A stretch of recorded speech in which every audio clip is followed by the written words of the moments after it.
In years prior, I don't know, probably going back 10 years ago, I had started taking a medication, and I probably stayed on it as probably the lowest dose. I probably didn't need it, at the time.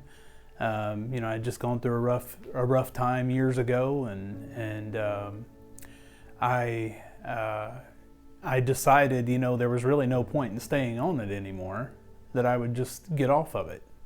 And I think this is really important for people to hear, because I know other people probably go through this.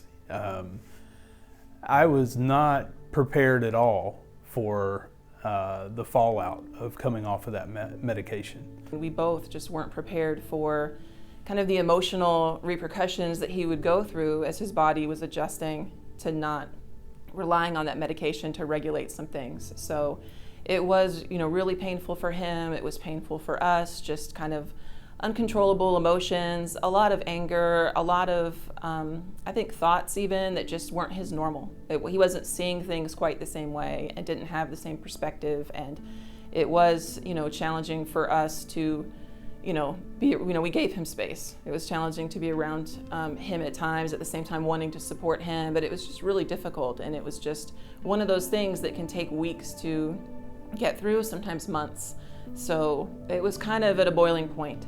It was a living hell, to be honest. I mean, to try to come off of that. I know I tried to express some of it to some friends, and they laughed and compared it to a roid rage or something. I was so angry. I was upset. I was extremely difficult to live with. His emotions were out of whack. Like, random times things would escalate, things weren't normal, like he wasn't reacting normal. So like things that are normally no problem, it's like, whoa, like what's going on? This isn't normal. And it was just kind of like just trying to like, obviously like we knew like that's going on, so like this isn't like actually what Dad's feeling like, it's just like this is how this is making him feel. And for my siblings and I, it was kind of just like, give Dad space, try to just like, stay clean your stuff up, just tiptoe around and just try to like make everything easier, because he doesn't feel himself right now. The day that Brian Estery came to church, I don't think Ryan necessarily even wanted, he was just in a sour state, didn't even necessarily want to be there, but we all went as a family, and at the end he was praying for just general like wholeness. I came up and I did get prayer, and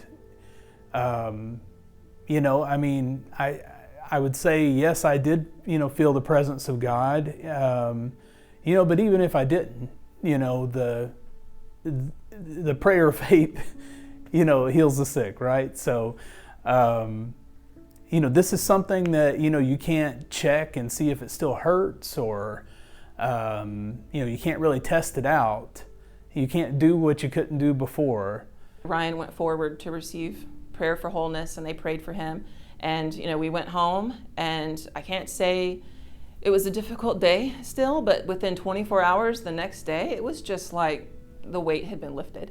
It was just a tremendous turnaround in his temperament and his mood. It was drastic. It wasn't a gradual healing. It was a sudden, like, wow, he's, back to normal. And, the evidence really is that my family could tell. I was back to myself. I was feeling better. I was back to normal. I felt good. I could be nice again.